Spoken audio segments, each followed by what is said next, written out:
James Nicholas, the king of the Korn Ferry. That's a big nickname to give. That's an awesome nickname. Yeah. Yeah, but I would say Brad is substantially better than James Nicholas, and that is not a slight on James Nicholas at all. It's hard. It's a hard sport. Oh. Oh my God, what just happened? Championship presentado de Scarsdale, Nueva York. James Nicholas.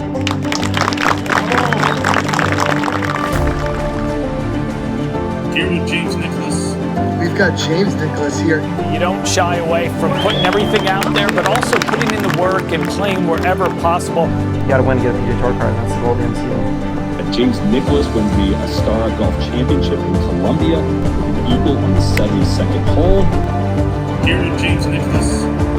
James, what can you say? How does it feel? At the end of it, James Nicholas, the last man standing.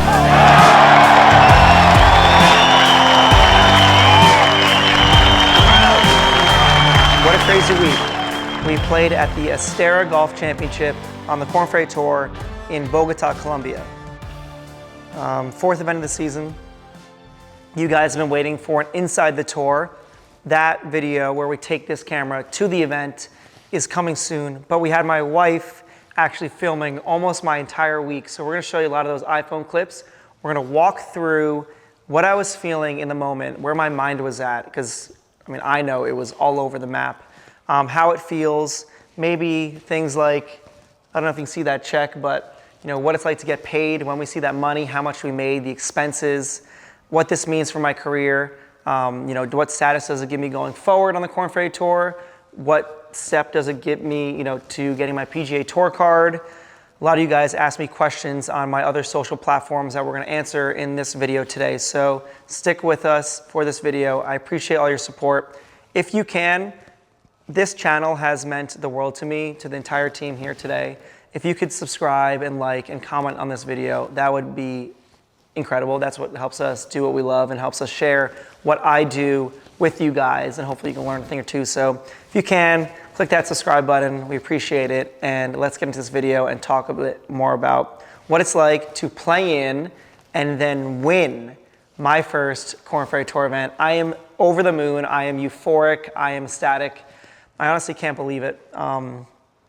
It's a dream come true. I remember as a kid just thinking about having a 10-foot putt on the 18th hole of a tournament to win.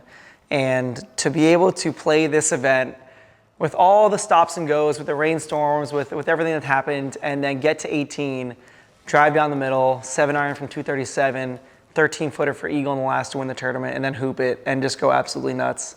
I just got chills going through my body, and it's something that I'll never forget. So let's take you through it from the start, and let's go. All right, so this tournament starts on Sunday, right? We flew from Panama to Bogota. I had just missed the cut in Panama, and I actually felt really good about my game. It was sort of a weird week, made some bad decisions coming down the stretch, and really needed just a nice reset. So got to Bogota early, got a great dinner, and then Monday morning, the work started. A lot of you have been asking, what do you do, you know, when you get to an event? How do you prepare for a tournament?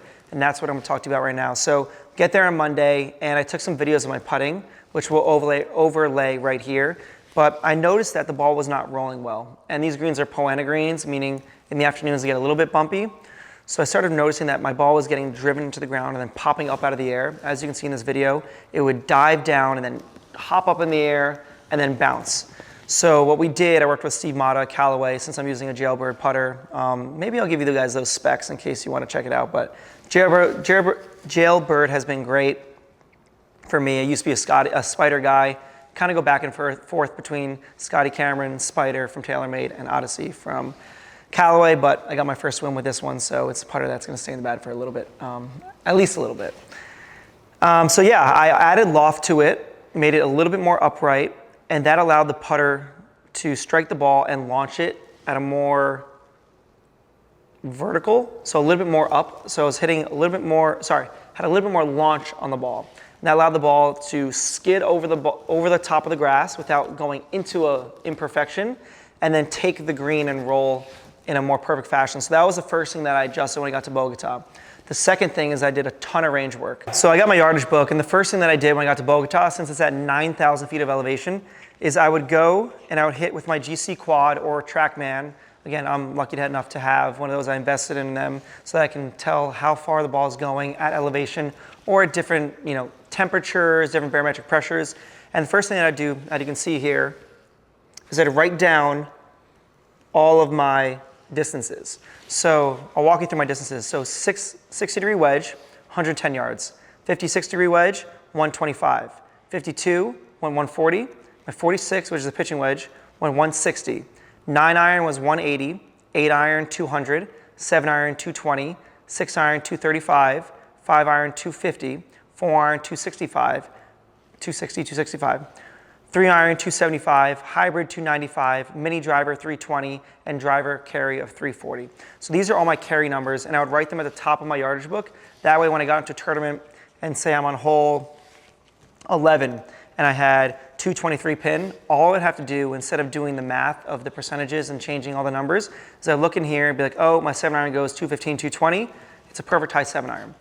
So that's one thing that I do at elevation. And you can also do this if you live in Arizona, the ball naturally goes further. So if you go and play a tournament in Florida, get your new normal, write it in your yardage book, and then just simplify it.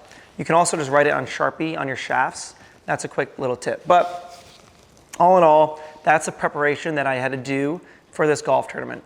Adjust my putter a little bit, and then get my numbers for the elevation. And after that, I was ready to go. Played a practice round with Jackson Buchanan. I posted that video. So Jackson was a stud, and then played a really good practice round with this guy G, who owns a leather goods company in Colombia called Golden Soul. So shout out Golden Soul. He was a homie.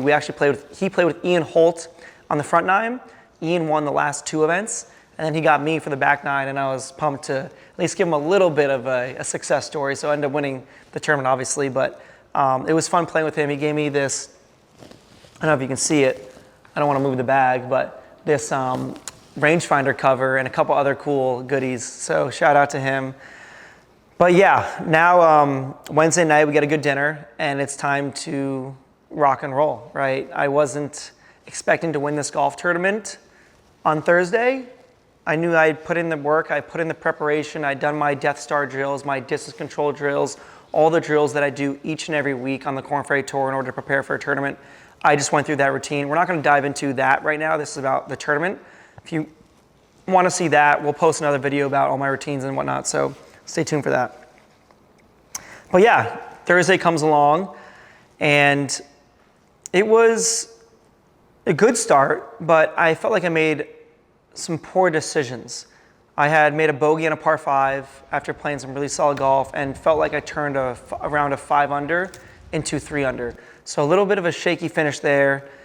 But again, quick turnaround, finish that round. And again, we have videos of all these rounds, so maybe we'll show blips of it, but the important round is that final round, and that's what we're gonna focus on. So quick turnaround, make some pasta bolognese in bed. That's kind of my ritual when I have a late, early tee time. Wake up the next morning, like a 4:45 wake up, and tee off in round 2. So round 2 was a special round of golf. It was a 6 under, bogey free, I'm not gonna say perfect because there really is no perfect round of golf, but I gained over 4 shots putting. It was a pretty solid day. We'll show you some of these putts here, but I made like some 30 footers, some 40 footers. I felt like I was just hooping from everywhere, really feeling like that. Let's give you my feels. So my feel on the putting was really, really light. On POA greens, I like to feel distance control, and for me, if I just hold the putter as if I'm holding a baby bird, you guys saw that Daryl Kessner video that we did working on my stroke, but now the feel was, okay, get really light in the arms, let the putter flow, and that's what clicked for me. I led the field in putting, scrambling, and bunker sand saves all week. So that was like the first glimpse I had of like, wow, this could be a special week. Made a bunch of putts and then finished the round with a 6 under 65 to catapult into, I think I was T3 after round 2. Looking at the storms after round 2, it was pretty dicey. So now I'm thinking, oh, this tournament might be 54 holes. The course got absolutely flooded in the middle of round 2 for the afternoon guys. I finished my round, so I was all good. 36 holes in, I knew I was making the cut, but round 2 got suspended.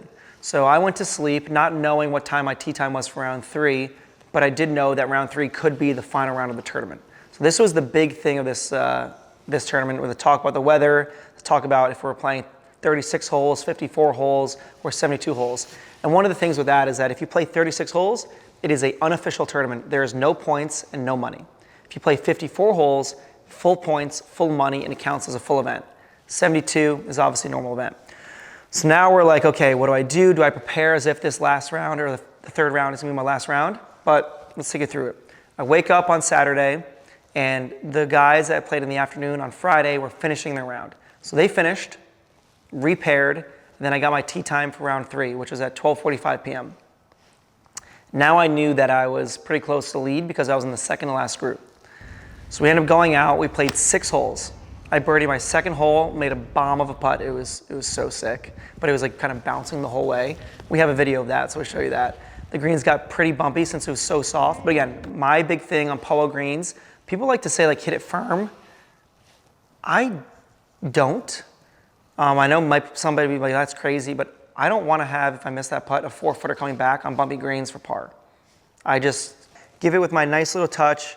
If it drips in, it drips in. If not, I tap it in and make a par. So made a good birdie on 2, made par on 3, 4, then I birdie 5 in the rain, and then on 6 tee, it starts absolutely downpouring. And I grab my driver, smoke a tee shot down the middle in the pouring rain, and then the horn blows. So it's about 3 p.m. at this point, and we don't really know if we're gonna go back out. So my mind's spinning. I'm like, oh, is this it? Like, am I gonna play 12 more holes for the tournament? At that point, I was close to lead, probably tied for first or just 1 shot back. And my mind's sort of spinning. I'm like, okay, like I have 12 holes to win a golf tournament, but if we go back out today, then I'll probably play tomorrow, and that'll be a 72-hole event. So it's very confusing. So just waiting around. We end up going back out. I birdie number 6. Then I hit it on the green on number 8, decide not to hit that putt because it was too dark. I ended up coming back the next morning. So now it's Sunday. But before we get to Sunday, let's take you guys through what it's like sleeping on a lead of a golf tournament. This wasn't your typical sleep on a lead because I was in the middle of round 3. I was on hole number 8. I had an 109-footer that I was sleeping on. I was on the front edge of the green to a back pin on a par 5 for eagle. And I started thinking, like, you know, I have a real chance to win this golf tournament. This was the first time that I thought, wow, I can win this thing. Because I wasn't looking at the leaderboard all week, but I knew that I was in the mix. Get some sleep or lack of it. I didn't really sleep. I woke up at midnight, 1 a.m., 2 a.m., 3 a.m., 4 a.m., and then at time it was a 4:30 wake up. So I woke up at 4:30 and got ready to go. My wife actually made a video of me kissing her in the morning at 4 a.m., being like, all right, time to go to the golf course. So I wake up at 4:30. I shower, change. I try to scarf down some food, but I wasn't able to eat anything. I probably ate 1 bite of eggs and a couple berries, but I was honestly sick to my stomach thinking about what could happen. And you'll hear about this throughout the video, but it was a theme of trying to stay in the moment, not getting ahead of myself, making sure that I was focused on the process and the present. So got to the course and I did my normal warm-up, which is 15 minutes of putting, about 40 minutes of hitting, 5 to 10 minutes of chipping, and then 5 minutes of putting before I go out. Had a 6:45 restart. So as you can imagine, I started my warm-up at 5:25. Yeah, 5:25. Pitch black, but really, really cool. You know, practicing under the lights, getting ready to go out there and try to win my first tournament. And we start on number 8. So the restart, horn blows. I have a 109-footer. I left that 9 feet short, but then hooped the 9-footer for birdie. First little fist pump of the day because that was a big momentum boost for me going forward. Then 9 through 18 was sort of a blur. Yeah, so I got the scoreboard out now to remind me of what I did because it's honestly 18. Sunday was a blur. I played 29 holes of golf on Sunday, which is unheard of, right? Usually you go on Sunday and you play 18 holes and that's it. But made birdie on number 8, made a good par on number 9. It was actually a pretty sick save, and my caddy looked at me and he was like, all right, we got this. And I mean, Brian was confident the whole week. He told me that he was actually going to upgrade his flight home on Saturday night because he thought we were going to win. And I'm like, dude, you can't be doing that. Don't jinx me. But had a really good week. On number 10, I made a great birdie on number 10. I actually hit it in the bunker, hit a little thin bunker shot to 30 feet, and then made that 30-footer. So that was a sick putt. Par at 11, 12, 13, 14, 15. Get to number 16, a par 4, hit a perfect drive down the middle, ended up hitting a wedge to like 30 feet and 3-putting. And that was the first hiccup of the day. Made a nice par on 17 and finished with a really clutch birdie on 18 to finish the round. And then as I'm walking off the green, I hear on the radio, Jose, one of the rules officials on the Korn Ferry Tour, saying, "We have our champion, James Nicklaus, in case this is a 54-hole event." And I'm like, what? The weather was perfect, but to hear that, say, "We have our champion, James Nicklaus," was like insane. Now, that wasn't actually the case because I had 18 more holes to play, but in case a storm came through, and the way the tournament works is that if you know that less than half of the field will not finish round 4, you're not allowed to start round 4.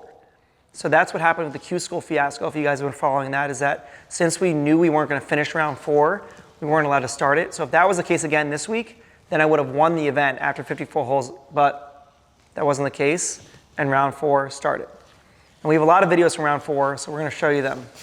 All right, guys, so quick break to talk about something that is actually really relevant to this video. I talk a lot about how I keep my body in its best physical shape, and what I do to do that is Function. I've been using Function Health for over a year now, and what I love about Function, it actually gives you data that most tests and labs don't. And then it gives you steps to actually change and better your habits going forward. Through Function, I was able to test over 100 biomarkers and then get all the results right on my phone. And you can go right through it and get your biological age. My biological age is 16.6. So with Function, it was simple. I signed up, went for blood work to a local lab here in Florida where I live. They drew my blood, sent it out to the labs, and I got the results all on this app right here a few weeks later. In addition to those numbers, I also got a personalized insights in how to better my lifestyle to help keep my biological age and my labs as healthy as possible. Function is the pinnacle of health and wellness, and that's why doctors like Dr. Andrew Huberman, Dr. Mark Hyman, and Dr. Jeremy London are behind it. So I highly suggest checking out Function, getting your labs, getting all the data that Function gives to you, and you can check the link in the description for $25 off for the first 1,000 of you that want to check it out. Let's get back to the video of how I won my first Korn Ferry Tour event. Let's go. I had 15 minutes between the end of round 3 and the start of round 4, which was pretty much like college golf. I'm used to playing 36 whole days, and I grew up just playing as much as possible, so it wasn't abnormal for me. But 15 minutes between round 3, signing my scorecard, changing my shirt, and then preparing for round 4 for, in my case, the biggest round of golf that I've ever played in my entire life. This was everything, right? I had a chance to go win my first ever Korn Ferry Tour event. So let's take it through it. So round 4 started with a bang. I walk off the putting green and I'm just walking through the sea of people on the right and left of me. It felt like a major. Presentado por Mastercard en el tee time de las 10:15. El primero en jugar de Scarsdale, Nueva York, James Nicklaus.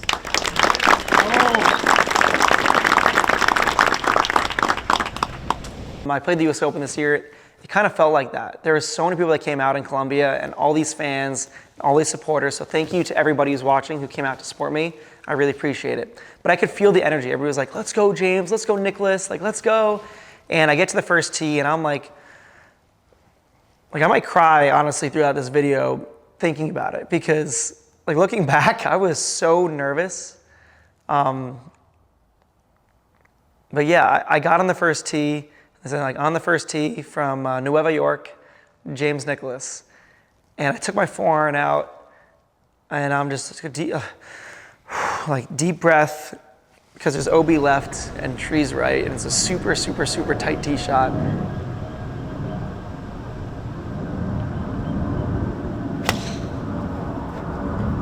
And I striped it, picked the tee up, walked to the bag, gave Brian a little fist pump, and then we were off. It was It was special. Like getting off that first tee was big for me. Like getting the ball in the fairway, having a nice little iron shot into the middle of the green, 2-putting for par, settling the nerves, and then getting on with my round.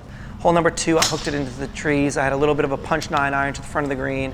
Hit a great little punch 9-iron that settled about 25 feet from the pin, and then I hooped that putt for birdie.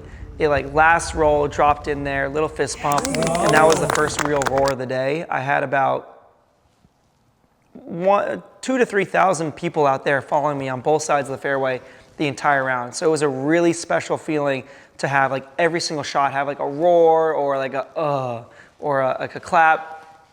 So that was the first one. Really good birdie there. Hole number 3, hooked a 6-iron into the trees, laid up into the bunker, and now I'm thinking about all my past experiences, whether it was amateur golf, the DP World Tour, and what I could learn and pull from. On the DP World Tour, I had the lead with 16 holes to play, so similar event, and I let it slip. I started getting ahead of myself and started imagining my winner speech and what it would be like, and that was my downfall. So in this position, I said, okay, I'm gonna have times when I have adversity, I'm gonna have times when I need to overcome, whether it's an up and down or a bad shot, a bad tee shot, how can I do that? And I said, you know what? Let's reset. And the motto that I work on with my mental coach is how can I make the best score? So in this case, it's how can I make birdie, or what's gonna give me the best chance of making birdie without taking an unnecessary risk? And birdie was not in the cards on this specific shot. I was in the trees, needed to punch something, so it was how can I make par, or what's gonna give me the best chance of making par without taking unnecessary risk? And in that case, it was just let's punch into the bunker and get up and down. So that's what I did. At this point, I was like 7 for 7 for the week in bunkers, so I knew my bunker game was really good. So I was playing to my strengths. Get a little punch in the bunker, sick little bunker shot, trickles, rolls out, about a foot short of the hole, tap that in for par. Big save. Hole number 4, super easy drivable hole. Mini driver down the right, just short right of the green. Chipped it, almost gets onto the pin, rolls all the way down to 40 feet, 3-putt. What just happened? This was the adversity. This was the moment that I was talking about where I can either go one of two ways. I could say, all right, let's get back into it, or I can kind of fold, shoot 2 or 3 over for the round, finish in a tie for 15th, and it's just a normal week. This is what I used all of my experience. I remember this moment as an amateur, and I'll shout out my friend Christian Cavalieri, but I was playing the Arcola Cup in New Jersey. I had won it the previous 2 years, and this is the 3rd year trying to go for the three-peat, and I was coming down the stretch with a 1-shot lead. All I could think about was what was Christian doing behind me, and I kept turning around and looking, and I was like, oh, did he make birdie? Like, I was so focused on what he was doing that I gave away the tournament. I ended up losing by 1, finished in 2nd, and that was a big learning experience for me. I was so focused on what somebody else was doing and not focused on what I was doing that I lost control.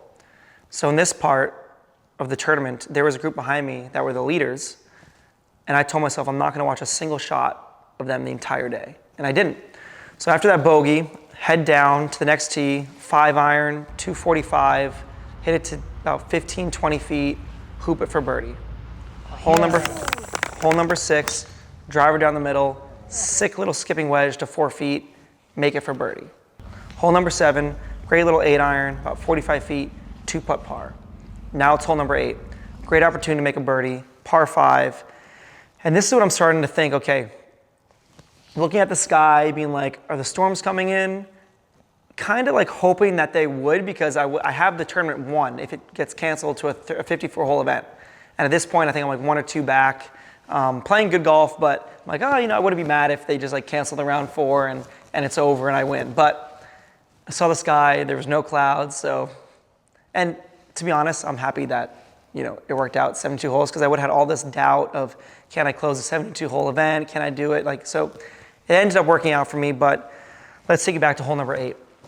Hit a drive down the right side of the fairway, hit it in the green side bunker, and like I told you before, I was 7 for 7 from bunkers going into this hole. And America was actually, my wife, she was standing by a tree, so I'm walking up, peek behind the tree, and I see her, and just, she keeps it light. It's great having her out there. It's great having the support. And then I go to the bunker, hit this beautiful bunker shot to about 5 feet that we'll show you, and then make that putt for birdie. I get to 3 under par for the round. So now I'm at 3 under par, get to hole number 9, hit a good 6-iron in there off the tee, bounces into the left rough, and I have a huge mud ball. With mud balls, typically if the mud's on the left, the ball will go right. If the mud's on the right, the ball will go left. In this case, the mud was on the top, and I had no idea what it was going to do to it. Hit the shot, it like knuckles out of the sky and goes way short left of the green. And we have a video of this chip, and I've been working really hard on my short game, and I hit the sickest little 56-degree bump, skip, and then, check, and then trickle out to about 3 feet and knock that in. And that was a huge save for me. Norman and Carson Young, which I did not know, had just posted at 17 under, and Carson had posted at 16 under. So I was chasing a 17 under par mark. At that point, I was at 17 under par. So I was tied for the lead with 9 holes to play. If I shoot under par in this back 9, I win the golf tournament. If I shoot even, I'm in a playoff. If I shoot over par, I lose the tournament. So let's take you through the final 9 holes, the back 9 of my first win on the Korn Ferry Tour. Hole number 10 was pretty cool. It's back by the clubhouse, and I had people lining the right and the left side, almost like a chute going down the fairway. Mini driver for me, and I absolutely striped it. Quick like club twirl, put the club away, start walking down the fairway, and I'm like, you know what, this is mine. I'm gonna hit a nice little iron into the green, 2-putt for birdie, and then this is over. Unfortunately, I blocked my 6-iron, chunked my chip, 2-putted for par. What just happened? Like another one of those moments where I'm like, oh, like, gosh, dang it. If I just hit it in the middle of the green and 2-putted, I've got a 1-shot lead. All I gotta do is cruise to the finish and the tournament's mine. But no, gotta make it hard on myself. Hole number 11, 6-iron off the tee, 8-iron, awesome 8-iron to about 8 feet underneath the hole. Perfect little look, right edge, just miss it. Oh my gosh. Like what is happening? That's 2 shots in the last 2 holes. I feel like I just lost. Hole number 12, 7-iron. Left it just short of the green, 3-putt. Bogey. What am I doing? Like what am I doing? Missed opportunity on 10, missed opportunity on 11, failed save on 12. Now I'm at 16 under, 1 shot back, 6 holes to play. What's going on? Like in that moment, what's running through my head, I can go 2 ways. I can look at it as like, I'm failing, I just threw it away, or I can be like, all right, let's go. And I looked at my wife and she said, we got this, come on, keep it going. And she picked me up and I was like, let's go, like we've got this. Hole number 13, I hit a 4-iron down the middle, wedge, 1 hop, stop, that far from the pin, tap it in, birdie. It was like exactly what I needed. Low stress, nothing, just go up there, tap it in, back to the tie of the lead, which again, I did not know. I was not looking at the leaderboard, but 17 under par, 5 holes left. Let's go. And it seems to be a little bit of a theme for me that I like to play from behind. I like to make it interesting. I don't know why, but I do. Hole number 14, it's only a 6-iron off the tee. All I gotta do is hit it into this huge fairway. And I got like super nervous and I blocked it into a tree. Had to chip it out sideways, hit it to like 30 feet and 2-putt it for bogey. And again, like these were, like there's multiple holes in a row now. Like it's a little bit of a theme where I would be like, I just threw it away on 10, 11, 12, 14. 4 shots where I felt like I could have easily saved. And I would have had a 4-shot lead at this point. But no, I feel like I just got nervous and let myself wander, stopped focusing in on the present. And that was something that I talked about at the beginning of the week. And I made bogey on 14, so I have 4 holes left. But let me take you through like what my mindset was the entire week. And it's something that I talked about with Brandon Wu, one of my closest friends, my closest friend on the Korn Ferry Tour. We played the Zurich Classic as well together. And he said that there's a reason why Brooks is so good in the majors. And I don't know if this is true or not. This is what Brandon told me, but he said that Brooks treats the majors, he treats every single shot in the major as if it's life or death. I mean, he gives his full attention, his full process, everything he has into each and every shot over the 270 shots he's going to hit for the tournament. And that really stuck out to me. And I said, you know what? This tournament, I'm going to treat every single shot as if it's life or death. And that wasn't really the mindset that I used. Maybe that's what he uses. I don't know, but Brooks is somebody who I look up to. Obviously, he's had so much success in the major championships. He's had so much success in his career. I'm stoked to see him back on the PGA Tour. Hopefully one day I can, be on the same tour and play alongside him and hopefully obviously achieve what he has. I mean, it's been incredible to watch his career, but I said, I'm going to be thorough. I'm going to be super thorough with every single shot that I hit this week, and meaning every single shot, I'm going to tell myself, okay, if I can hit the fairway, this can be the shot that wins me the tournament. And I did that the entire way through, but I think on that back nine in the final round, I lost sight of that just a little bit, and I got a little bit ahead of myself and be like, oh, it's mine. Like, I got it. I'm going to win. Versus, what can I do? What's going to give me the best chance of making birdie without taking an unnecessary risk? And this is the shot that can win me the tournament. And that was like the inner talk that I needed. And starting on that hole on 15, I started telling myself that. But on 15, I didn't hit the best of shots. I chunked a little pitching wedge short left of the green and left myself a really dicey little chip. But my short game was unbelievable. I'm working on my short game a lot with Gabe Golf on Instagram, so go check out Gabe. But he's been huge. And it's Gabe Hirschtag. I am so bad at pronouncing his last name, but shout out Gabe. He's a winner on the PGA Tour. And I hit this sick little chip. I thought I made it, and I was like, oh. But yeah, after that hole, I looked at the leaderboard for the first time in the entire tournament. I looked on 16T, and I saw that Norman posted at 17, Carson posted at 16, and I was at T2 at 16. So 2 birdies wins me the tournament in the last 3 holes. 1 birdie forces a playoff, and even par is just another week. It's a good week, but it's just another week. So here we go, like the last 3 holes.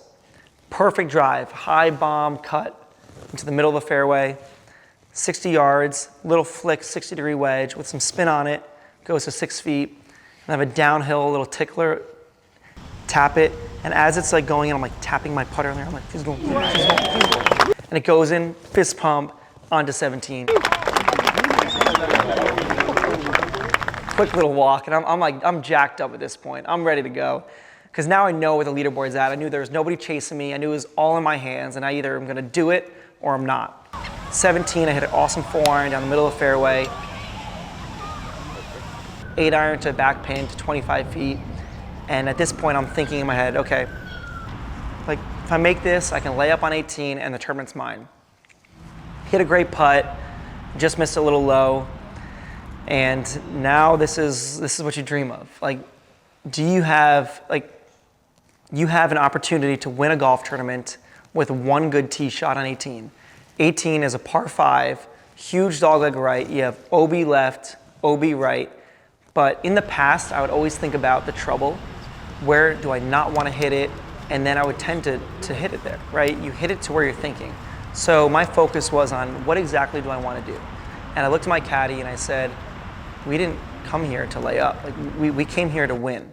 When am I going to have a chance to hit 1 good shot or 2 good shots to win a golf tournament? Sure, I could play for a playoff. I could hit a 4-iron out there, hit a 7-iron down there, wedge to 20 feet, and 2-putt for par. But finishing second, finishing third, finishing fourth, those are great weeks.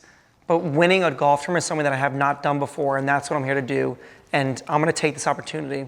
And I hit a perfect little tee shot up over the trees, but you can't see where it lands, and you don't know if it clips a tree on the other side. And I thought I heard something. So there's a sick picture of me on the tee like this, like, where's the ball? Like, where's the ball? Because nobody said this. Nobody said, like, there were no claps, nothing. But I don't think anybody up there could see who it hit. And I'm like walking up the 18th tee. I'm like, I didn't hit a provisional because I thought it was good. And I'm like trying to look. I'm like, where's my ball? Where's my ball? Where's my ball? And I end up seeing a ball in the middle of the fairway, like 340 out in the middle of the fairway. And Tom Whitney, who I was playing with, he goes, yeah, that's you, you're good. And I was like, okay, first job's done. Now I gotta hit an iron shot, which in the practice round, which I'll show you this video right here, I actually sent it to my coach. I just hit the ugliest block, like chunk into the tree on the right from the middle of the fairway from the exact same spot. And we did a lot of work on my swing during the week to like eliminate that shot. So I get up to that ball, clean it, 237 pin, 220 middle. It's a perfect 7-iron. All I need to do is hit a 7-iron in the middle of a green and 2-putt to win my first tournament. Like, this is what I work for. This is what I make all those sacrifices for. This is what I work and try to be 1% better. This is why I do the YouTube. This is why I do the practice. This is why I do everything for this moment, for this opportunity right here. And I just remember, it's only 2 days ago, like I remember I was so nervous. I was like shaking. I was like, okay. Because the 2 other guys I was playing with actually didn't play that hole very well, and the group in front of me also made a mess of it. So I was watching all these things happen. I was like in my head, but I just put my hat down a little bit, looked at the ground, and I just said, let's just stay in our own little bubble. Let's not get ahead of ourselves. I get over the ball, 7-iron, try to go through my thoughts, try to go through my process, because that's all you can do in those moments is focus on your process and not get ahead of yourself. And I hit it, and I like lean down, and I'm staring at it, and it's going under the tree, it's going right at the pin. I'm like, please be good, please be good, please be good. Thing lands, I hear a roar from the crowd on 18, and I just club twirl it into my pocket, fist pump, walk another few steps, fist pump again. Oh, like,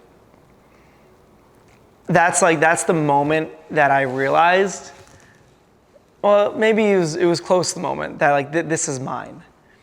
This is mine. I look to my right, I see Theo Humphrey come out, who's a friend of mine. See his mom who was in town there. See my wife, everybody's walking like just so invested in this. Like, I'm about to win a golf tournament. Like, I'm about to win a Korn Ferry Tour event. Like, it chills through my body. So I walk up to the bunker, which is about 50 yards short of the green. I end up seeing my ball. I'm like walking up, it looks like it's 30 feet, it looks like it's 10 feet, it looks like it's, and I see that it's about 13 feet from the hole. And I crouch down. And I'm like, I start hysterically crying. And I haven't even won the tournament yet. I haven't even finished yet. But all these emotions and like flashes of like young James at age 10, 11, 12, 13, 14, me like just playing on practice greens, being like, this is to win, like, you know, this is James Nicholas on the 18th green, like has a chance to win the tournament. And like we all play these scenarios in our head as kids.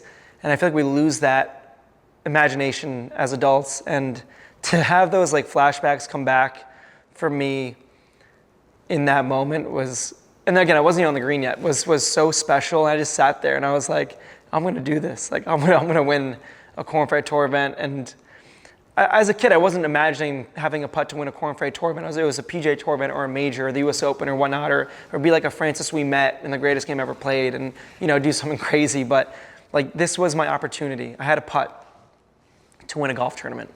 And I ended up walking up to the green, take my hat off, start waving it around. Because I always told myself, if I was in that position, I would get the people going. Like, I'm not gonna be the guy that's like super boring, knock it in, teach their own. But like, I'm gonna show some emotion. I'm gonna show you how much it means to me. And Tom and Hayden finished out on 18 green, and now is my chance. 13 feet for eagle to win the tournament. And my grandmother, my late grandmother, she was like my biggest supporter, and she would follow me. And whenever I made an eagle, she would call me, be like, oh, you made an eagle for me today. Like, thank you so much. Like, she loved eagles. And now I had it putt for eagle to win my first ever tournament. Like, it had to go in. It had to go in.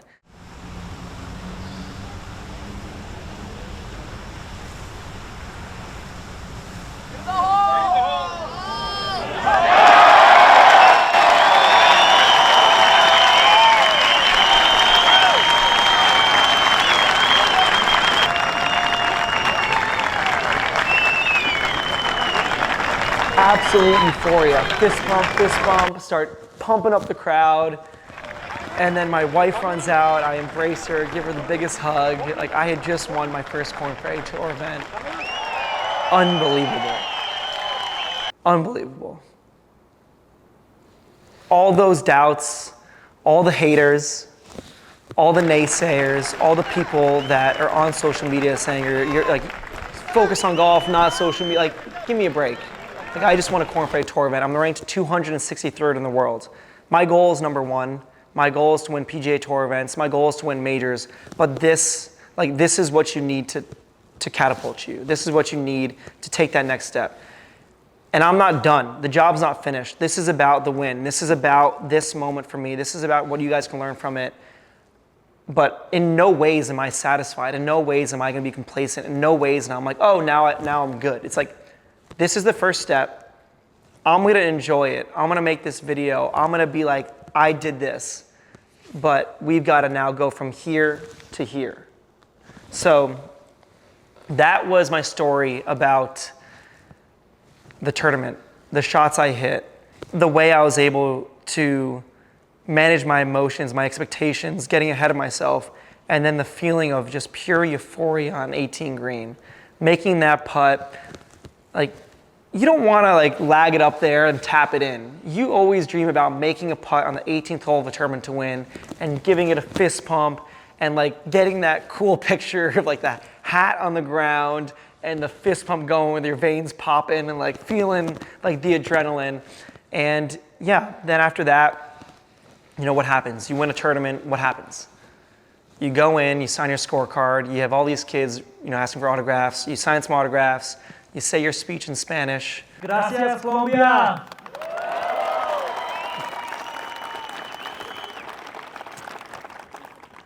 Hablo un poquito de español, pero voy a hacer lo mejor que pueda. Then I said a speech in English. You start thanking everybody. And in English. My wife, America.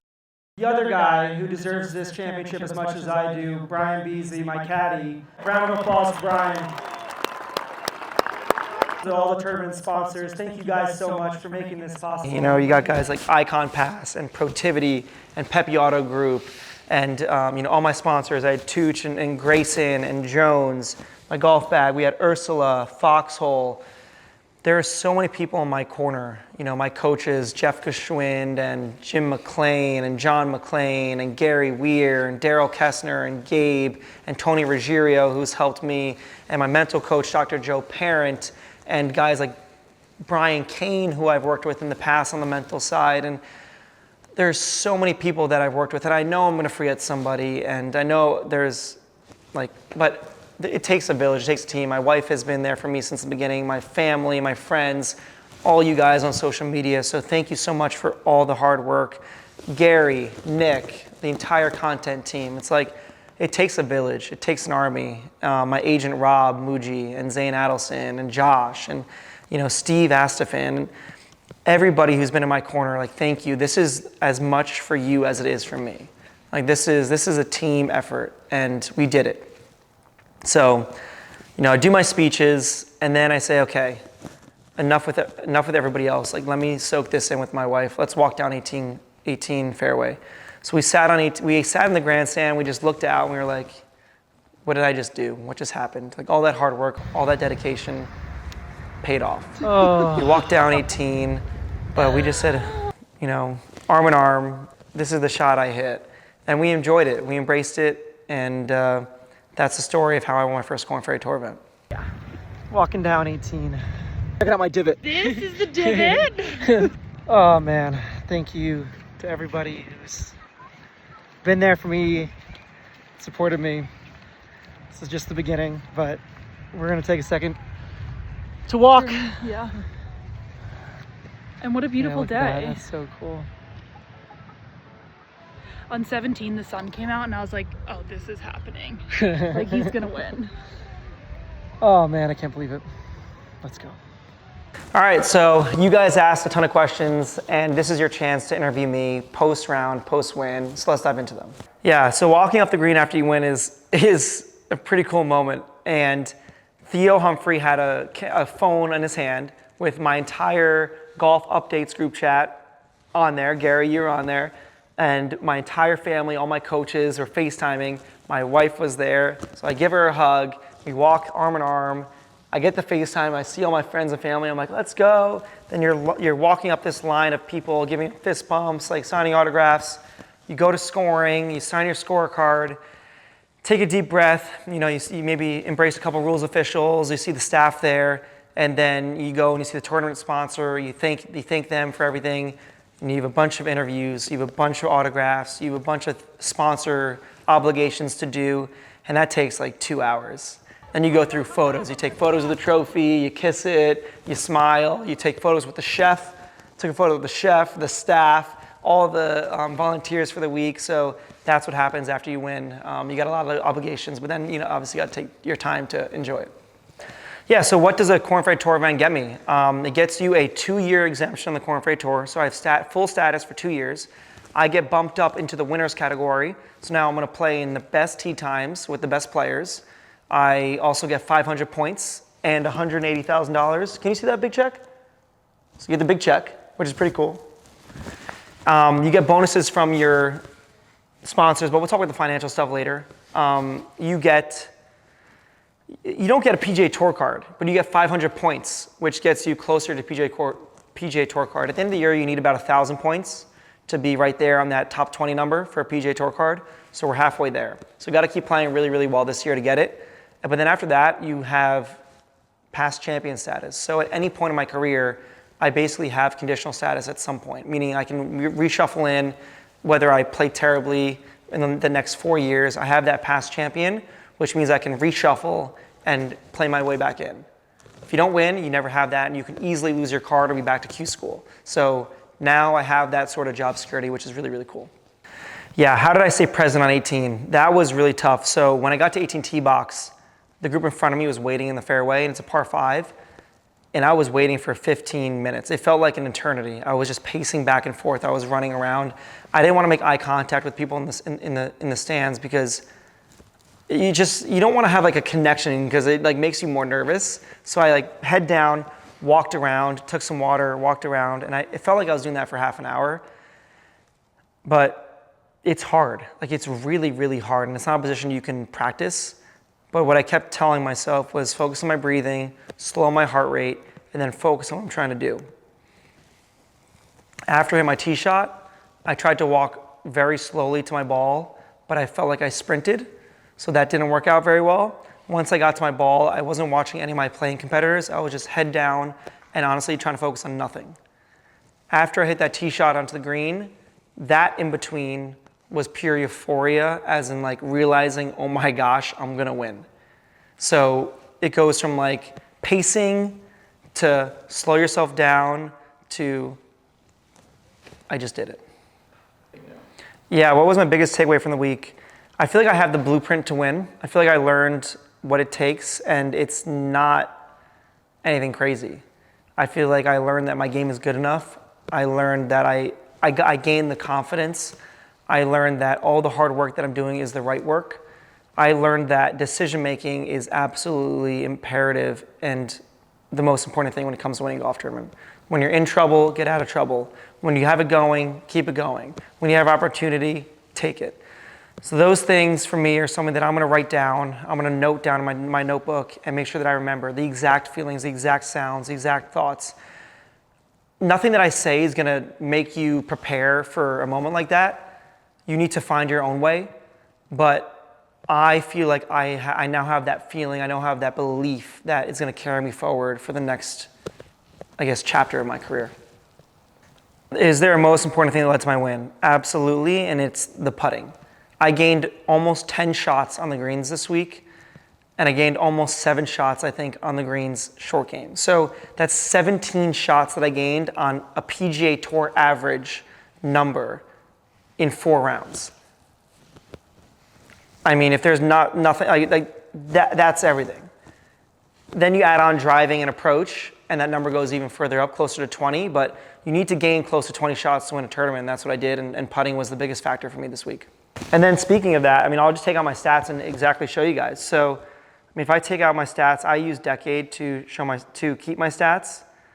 So we'll overlay this so you can see, but I'm gonna read it. But round number 1, I gained 0.87 driving, 0.87 approach, 1.22 around the green, and 0.68 on the green.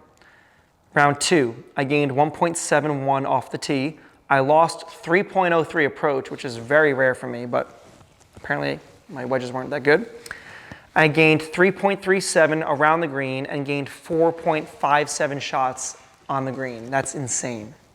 Round 3, I gained 1.81 off the tee, 0.22 approach, 0.56 around the greens, and 3.18 on the greens.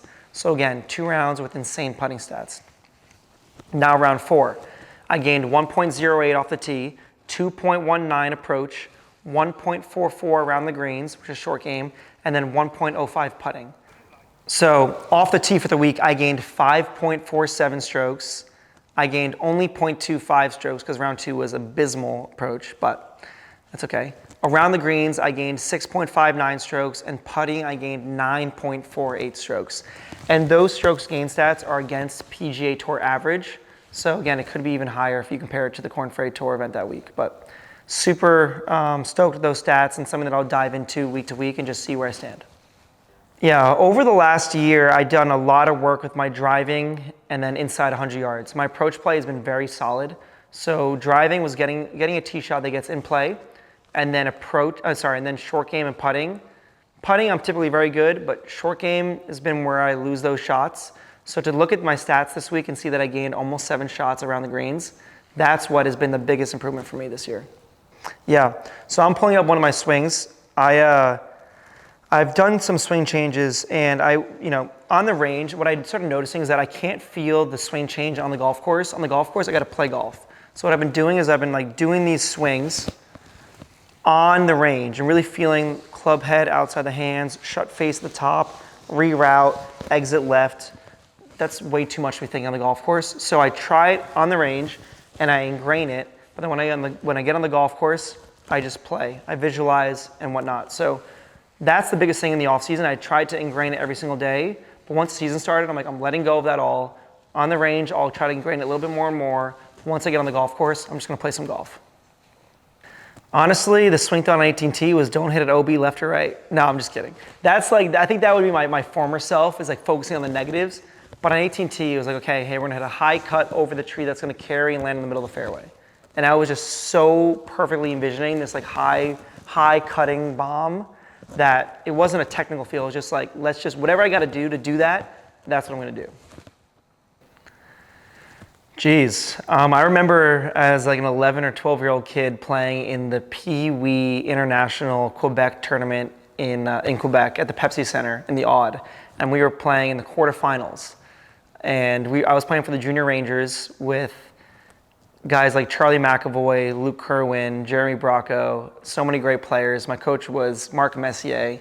And I remember sitting in the locker room and you hear people jumping up and down the stands, and I actually threw up. I was so nervous. So that would be the most nervous that I have actually gone, other than that walk from the 17 to 18 tee. Yeah, let's actually check. What day is it today? It's today's Tuesday. Let's check the bank account. So people are curious about taxes, how that works? I'll walk them through. Yeah. So unfortunately, I have not gotten paid yet, but it's a direct wire directly into your bank account the Wednesday after the event. It's Tuesday today, so they didn't jump the gun. So on Wednesday, you just get a direct deposit, $180,000 straight into your bank account.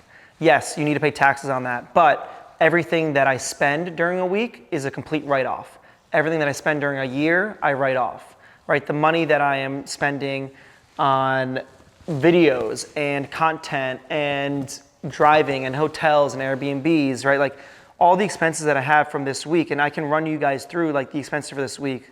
I post those, what I make and what I spend every single week on the Korn Ferry Tour. So if I go here and I'm looking at the expenses, I spent over $20,000 to play this event, right? I had $22,785 in order to play the event. $1,000 for flights, about $250 for an Airbnb, $75 for an Uber. My caddy base salary was $1,750. Then he made 10% of that, which is $18,000. Food and groceries were about $1,000. Locker room plus club repair, which is a mandatory fee that we pay every single week on the Korn Ferry Tour, was $20. But I gave the guys a $500 tip just because they were awesome. And honestly, that was all the money that I had in my wallet. So I just took it out and gave it to them. $42 for massage, yep, super cheap there in Colombia. And then that came out to a total spend of $22,785. First place finish was $180,000. My bonuses, so I don't really like talking about like all my sponsors and stuff because my sponsors run a little bit differently than the average Korn Ferry Tour player. So I don't want to set this expectation for people because I'm able to market myself in a way like having this YouTube channel, having the Instagram, the TikTok. It brings a lot of eyeballs, for lack of a better word, to the brands. And that's something that I'm proud of, and that's something that's a brand that I built. So, you know, I'll get bonuses from those sponsors between the range of $30,000 and $50,000, which, you know, turns this week into a $230,000 gain minus the $22,000 of expenses to, you know, roughly about $200,000 that comes out of this week. So, you know, that number is mind-blowing because usually when I do these videos, it's like, oh, I made $2,000 this week or I made $3,000 this week. But to add, you know, what, 3 more zeros to that, 2 more zeros to that, it's pretty cool. And that's not the goal. Like that's the money is great, but the goal is to win tournaments. The goal is to win championships. The goal is to get more points. So from a financial standpoint, you get the paycheck on the Wednesday. You get a big check. I don't think that actually works, so I don't think I can actually deposit that, but it's cool to hang somewhere and to use as motivation for more. But yeah, there's a lot of expenses that come with that, and my my finance person handles my taxes. So luckily, I don't have to actually figure that all out. Yeah, does winning free me up? Absolutely. The one thing that I talk about all the time is like, I wish I just had job security. I wish I could just know that I'm going to keep my job this year and not have to go to Q school and do this and that. And winning is the only way to secure your job. And now I know I have a job next year no matter what. I don't know what tour it's on. It might be the Korn Ferry Tour, it might be the PGA Tour. So now it's how do we make it the PGA Tour? And I'm freed up and I know that I need to go get 600 more points in order to do that. So it's going for another win. And now I can stand on the first tee on Thursday and be like, let's go try to win this golf tournament rather than let's go get a bunch of points. That way I can just keep my job next year. So it for sure frees me up. Yeah, Nick Voke, who actually does a few YouTube things, DM'd me a year and a half ago and he goes, hey man, I see you've been working out a lot. Like something that I noticed when I was playing my best golf ever is that I got into the best possible shape physically, and that just led to better golf. And I said this off season, I'm gonna work out like an absolute madman. And my trainer, Michael Sinks, so you guys should hit up and check out on Instagram, Sinks Fit, has helped me get there. And I feel like I'm in the best shape, aerobic, anaerobic, meaning like, you know, running and lifting, and sedentary, meaning like yoga, stretching, flexibility. Everything about my body right now I think is the best it's ever been, and that has correlated to better golf. Again, I don't know if it's causation, but it's definitely some correlation there. So, and like on top of that, like being in the best physical shape I can possibly be, and then having my first win come on a 30-hole day when typically we only play 18 holes, like maybe that was the difference maker. Maybe that's what set me apart, because when it's 30 holes, you're walking 30,000 steps, 10 plus miles, no food, no electrolytes. It's like that, like no sleep. It's like that viral trend. And to have that stamina and that mental sharpness, I think only comes when your body can carry you that far. Actually, I haven't checked the Whoop Man for the last putt, so let's see. It was around, what, 4 p.m.? So, I mean, my strain was 18.8. So that was pretty gnarly. So let's see.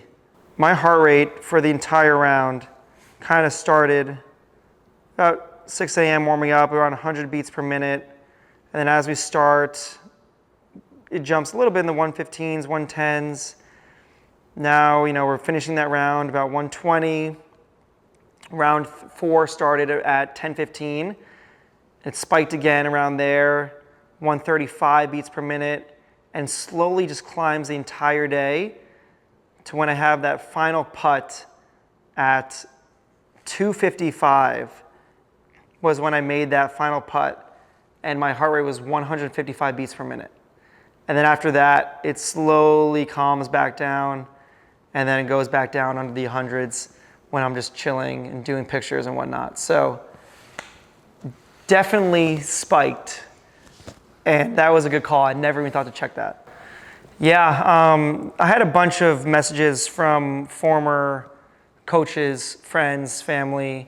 You know, my dad knows a lot of athletes because he's a doctor and he works with them. But I also got to play with some great players, some great people. On Instagram, it was crazy, and I don't think that really counts because that's like less personal. But like one of my closest friends, Charlie McAvoy, who's right now playing in Milan for the Olympics, he reached out, and Charlie actually caddied for me in a Korn Ferry Tour event back in 2020 when his season was on pause. And for him to reach out when he's in the middle of the opening ceremony, just speaks wonders. Is that the right saying?